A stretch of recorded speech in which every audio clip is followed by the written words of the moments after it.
I'm not white enough to be considered white, and therefore I don't fit in anywhere, and I don't think I ever... On January 18, 1968, Eartha Kitt walked into the White House for lunch with Lady Bird Johnson. It was supposed to be a polite discussion about youth crime. Instead, Eartha said something so shocking that the First Lady burst into tears. Within a week, President Johnson ordered the CIA to destroy her career. They created a 60-page secret file filled with lies and personal attacks. Eartha was blacklisted from America for 10 years. What did she say that made the government so angry? The recording was hidden for decades. Now we finally know. Eartha Kitt was born on January 17, 1927, in a small rural part of South Carolina, on a cotton plantation. Her mother was part Cherokee and African American, but no one ever told Eartha who her father was. People only knew that he was a white man, and that mystery followed her for most of her life. They named her Eartha because the crops had been good that year. But her life was anything but easy. Because of her light skin, she didn't fit in. She wasn't black enough for the black children, and the white children didn't accept her either. People called her names like Yella Gal. She felt like she didn't belong anywhere, and that confusion about who she was stayed with her forever. When she was just 3 years old, her mother remarried and didn't want to keep her. One night, Eartha heard her mother crying and begging her new husband to let Eartha stay. But the man refused. He said, "I don't want that yellow gal in my house." The next morning, they drove Eartha to stay with relatives. Her mother left her there and never came back. That moment broke something inside her. She later said, "My mother gave me away because I was not the right color." Life with those relatives was like living in a nightmare. By age 9, Eartha was being beaten for tiny things like eating fruit off a tree because she was hungry. She was forced to pick cotton barefoot in the fields alongside grown-ups. To the people she lived with, she wasn't family, just an extra mouth they didn't want. They told her things like, "Nobody wants you. You're a motherless bastard." It was during this time that she was also molested by children in the household. The pain nearly broke her. Things got so bad that the local church warned her aunt in Harlem that Eartha might not survive. They said she'd be worked to death, beaten to death, or starved if someone didn't take her out. At age 8, Eartha was sent to Harlem to live with someone she was told was her aunt, Mamie Kitt. But years later, Eartha found out this woman was actually her birth mother, the same woman who had abandoned her. Even in New York, life was still full of pain. She was so hungry that she had to search the ground for weeds and bulbs to eat. She said it felt like they had nothing for what seemed like forever. She would search alleys for food, anything to survive. The fear of hunger never left her. That's why later in life she would say, "Give me dirt. Don't buy me diamonds or furs. Give me land, because they're not making any more of it." Even as she tried to go to school, she was always worried about where her next meal would come from, but she kept going. In 1998, when she was 71 years old, Eartha finally got her birth certificate. She had waited her whole life to see it. The father's name was listed as unknown, but her daughter later said it had actually been covered up to protect a powerful white man's reputation. Eartha cried when she saw the paper. She believed she had been conceived through rape. Some said the man was a white doctor. Others believed he was the son of the plantation owner. The truth had been buried to protect him. And it hurt Eartha deeply to know that even her birth had been treated like a secret. In 1943, when she was just 16, her life began to change. She was standing on a street in Harlem when a woman asked for directions to a makeup store. That woman turned out to be connected to the famous Katherine Dunham dance company.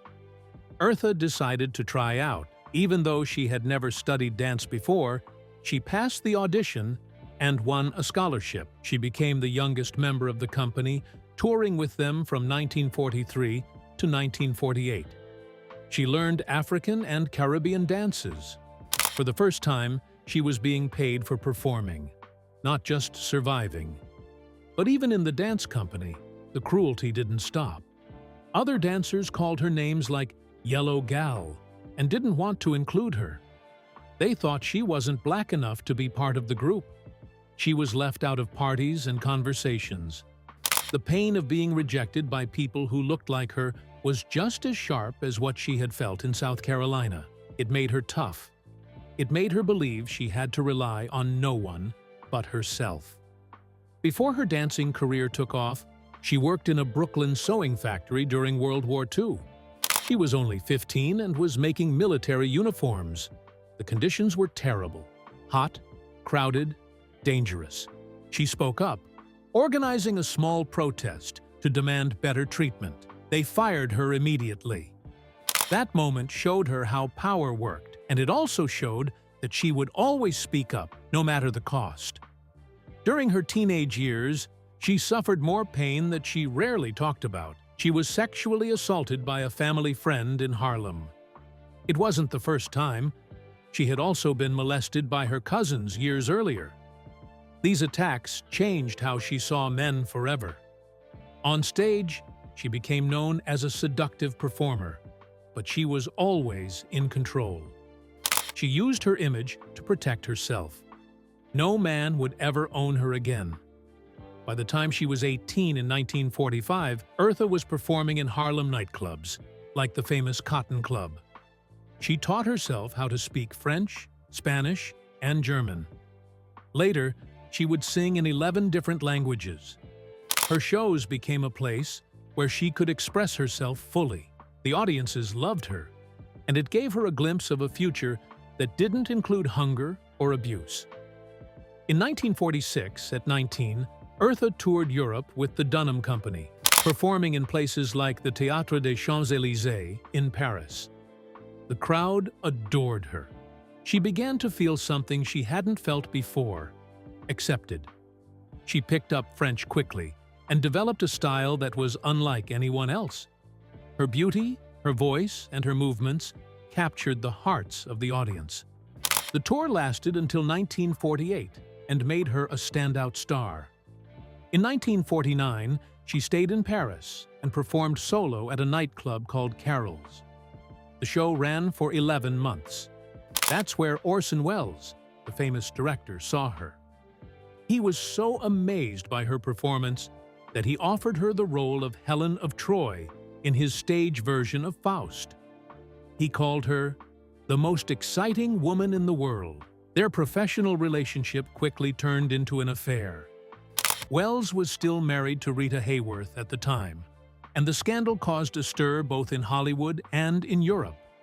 People whispered about the age gap and about how shocking it was to see a black woman and a white man so openly involved in the 1950s. By 1953, Eartha had signed with RCA Victor and recorded her first big hit, Uska Dara, based on a Turkish folk song she had discovered while performing in Istanbul. The recording session took place in New York on March 13, 1953. The song sold over 120,000 copies and became a sensation. She performed it with belly dance movements, and the world took notice. It was included in her albums RCA Victor Presents Eartha Kitt and That Bad Eartha. In 1953, Eartha Kitt's song Santa Baby came out and instantly became a hit. But the moment it climbed the charts, it shocked a lot of people. The song wasn't like other Christmas songs. Instead of singing about peace and joy, Eartha flirted with Santa, asking for jewelry, yachts, and luxury gifts. Some called it too sexy for Christmas. Even the man who helped write it, Philip Springer, didn't think it was one of his better songs. Still, the public couldn't stop listening. It hit number 4 on the Billboard chart and sold 200,000 copies before Thanksgiving. That was unheard of back then because nobody released Christmas music that early. RCA Victor called it more than just a seasonal hit. People were curious, Some were outraged, but everyone was talking about Eartha Kitt. Her rise in the 1950s didn't come easy. Hollywood was still deeply racist. Many places still had rules about who could sit where. And even though Eartha was famous, she still faced segregation backstage and on sets. In 1968, her entire career was nearly destroyed just because she spoke her mind. But even before that, Eartha had to fight for every bit of respect she got. In Europe, things were better. She performed in London and Paris, where she was treated like a star. She spoke several languages, and that made her even more valuable to the studios. But in Hollywood, they still tried to box her into exotic roles. In 1955, she was performing at places like Mocambo in Los Angeles, a very upscale club, but she was still dealing with racism behind the scenes. Still, Eartha didn't back down. She used her fame to fight back, to get better treatment, and to prove that black performers could lead just as well as anyone else. Her music success gave her the freedom to be picky about what roles she took. That's how she avoided being stuck in the same old parts Hollywood gave black women. She worked with major names like Sidney Poitier and Nat King Cole, and even Orson Welles, who once called her the most exciting woman in the world. That foundation helped her later land her most iconic role in 1967, when she became the first black actress to play Catwoman on TV. It was bold, it was sexy, and it was history. Eartha's personal life was just as intense. In 1957, while performing in Las Vegas, she met John William MacDonald. He was a Korean War veteran and was studying accounting at USC. He came from a wealthy white family. The two fell in love and got married in a small wedding on June 6, 1960, with just 20 people there. But the marriage soon turned into heartbreak. Eartha was busy touring, and John struggled with drug use because of injuries from the war.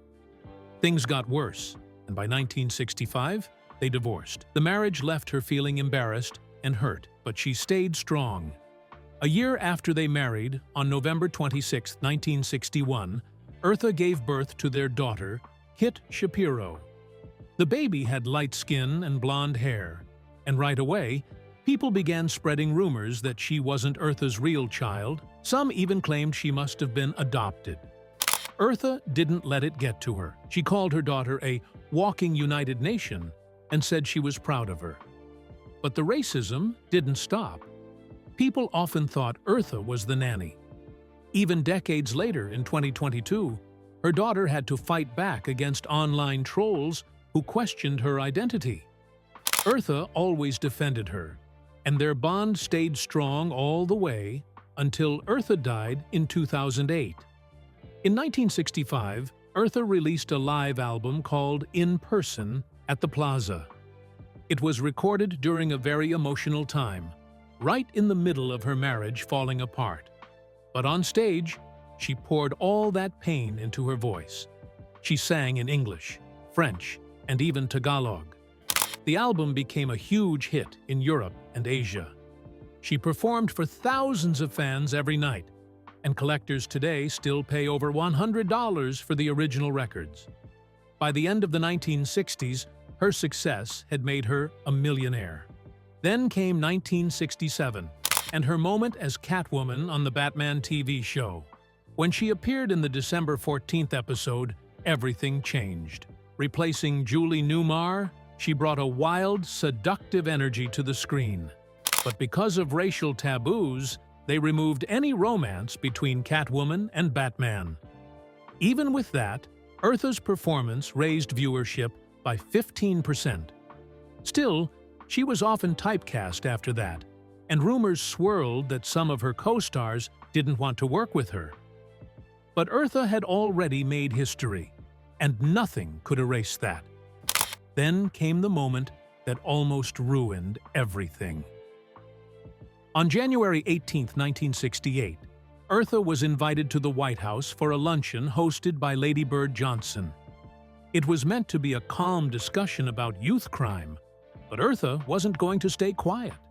When asked why young people were rebelling, she said, "You send the best of this country off to be shot and maimed. No wonder the kids rebel and take pot." She explained that teenagers were angry because they were being sent to war.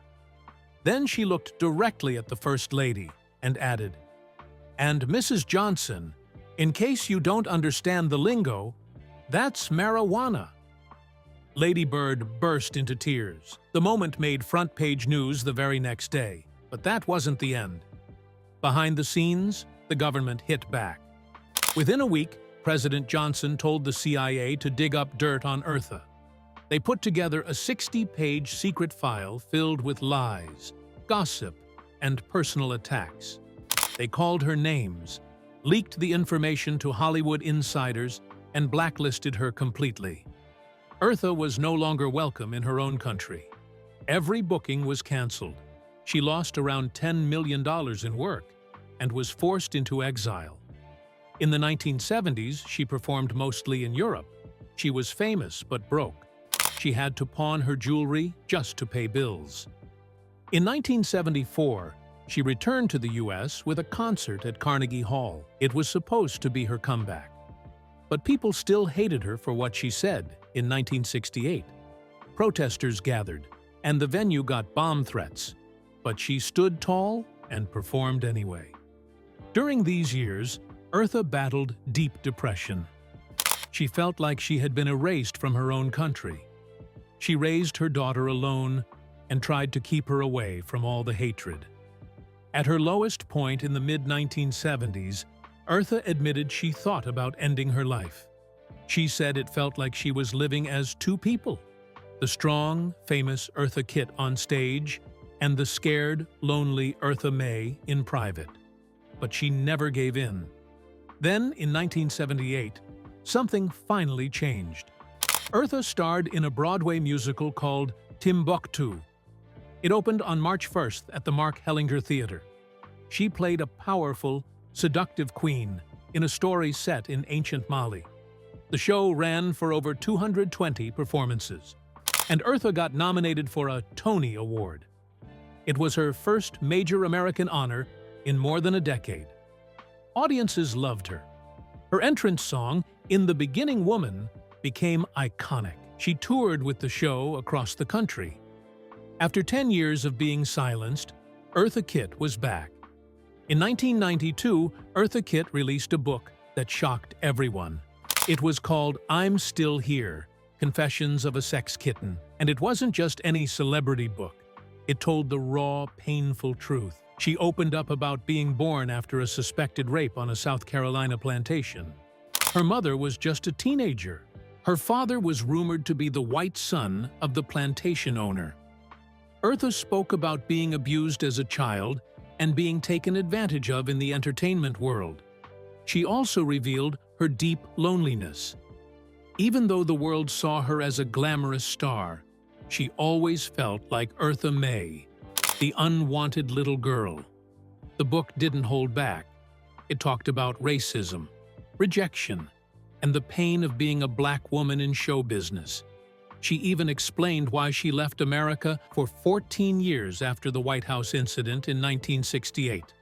Her honesty helped change how celebrity memoirs were written. In the late 1980s and all through the 1990s, Eartha Kitt made one of the biggest comebacks in show business. At age 61, in 1988, she took over the role of Carlotta in the West End version of Follies in London and got standing ovations every night. Then in early 1989, she performed at the Shaftesbury Theatre, and every ticket sold out. Even more surprising, she spent almost the entire 1990s touring as the Wicked Witch of the West in The Wizard of Oz.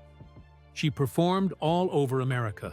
Her voice was powerful, her energy unstoppable. In New York, her yearly cabaret shows became legendary. People rushed to buy tickets. She showed that even in her 70s, she could still sell out theaters.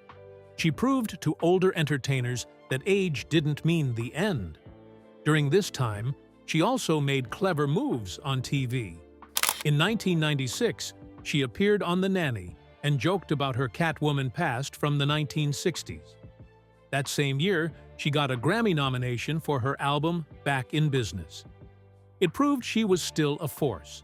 But even before that, she had done something few remembered. In 1966, she got an Emmy nomination for I Spy with Bill Cosby. It was forgotten until her 90s comeback made people look again. She kept working, appearing in the 1992 movie Boomerang with Eddie Murphy, and doing voice work for a BBC radio version of The Jungle Book in 1994. She showed that she could do it all, even in her 60s and 70s. Even in her last years, Eartha didn't slow down. At age 79, she was still performing in New York at places like the Ballroom and Café Carlyle. In 2000, she voiced the villain Yzma in Disney's The Emperor's New Groove. The role won her an Annie Award and introduced her to a whole new generation. In 2005, she came back as Yzma again in Kronk's New Groove. She was in the 2007 movie And Then Came Love, and that same year, she became the face of MAC Cosmetics' Smoke Signals line. She even recorded Smoke Gets in Your Eyes Again. In April 2008, just 8 months before she died, she performed at the Cheltenham Jazz Festival. The show was recorded. She also voiced herself in The Simpsons, playing Krusty the Clown's ex-girlfriend. Her sense of humor never left her. Behind the scenes, though, she was fighting something terrible. In late 2006, doctors told Eartha she had stage 3 colon cancer. She was 79. She had gone to the doctor because of pain in her hands. They thought it was carpal tunnel, but tests showed internal bleeding. In early 2007, she had surgery to remove part of her colon and nearby lymph nodes. The cancer was removed, and she started chemotherapy. But after one round, she stopped. She said she hated how it made her feel. Still, she kept performing. No one knew she was sick. Then, in November 2008, tests showed the cancer was back. It had spread everywhere. On December 25, 2008, Eartha Kitt passed away. She was 81. She died on Christmas Day, the same day her hit song Santa Baby plays on radios all over the world. Her daughter Kit Shapiro said that once her mother knew she couldn't perform anymore, her will to fight disappeared. Even in her final years, Eartha was still speaking out. She never stopped being a fighter. She stood with the LGBTQ+ community when few others did. In 2005, she said it clearly. The gay audience had always stood by her. After the White House event in 1968, when the government turned on her, it was her gay fans who helped keep her career alive.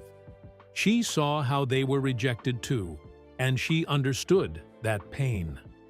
Eartha also compared the Vietnam War to the Iraq War, saying both were wrong. She never stayed quiet. She created the Kitsville Youth Foundation and another group called Rebels with a Cause. These helped poor kids clean up neighborhoods in Los Angeles and Washington, D.C. She once said, "We're all rejected people," and that's why she never stopped helping others. One of the most touching parts of Eartha's life was her bond with her daughter. Kit Shapiro wasn't just her child. She became her manager and closest friend. They worked together for years. After Eartha died, Kit wrote a book called Eartha and Kit, A Daughter's Love Story in Black and White.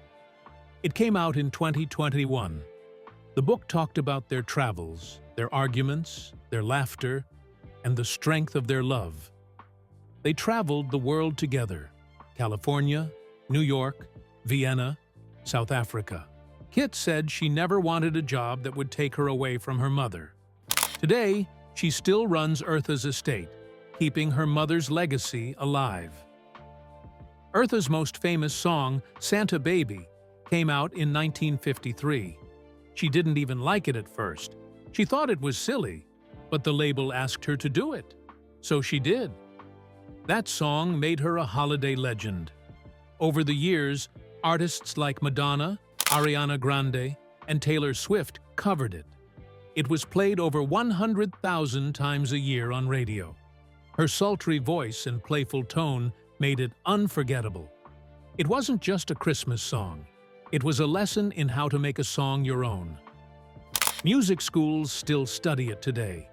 In 1975, something shocking came out in the news. The New York Times revealed that the CIA had been spying on Eartha Kitt since 1956. After she spoke out at the White House in 1968, the spying got worse. The CIA wrote in a file that she had a vile tongue and a nasty disposition.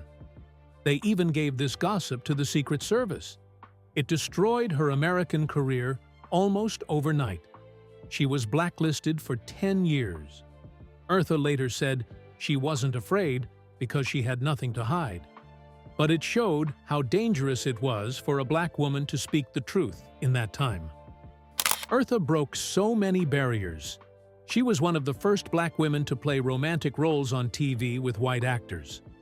In the 1960s, she became the first black woman to play a comic book character on television when she became Catwoman in Batman.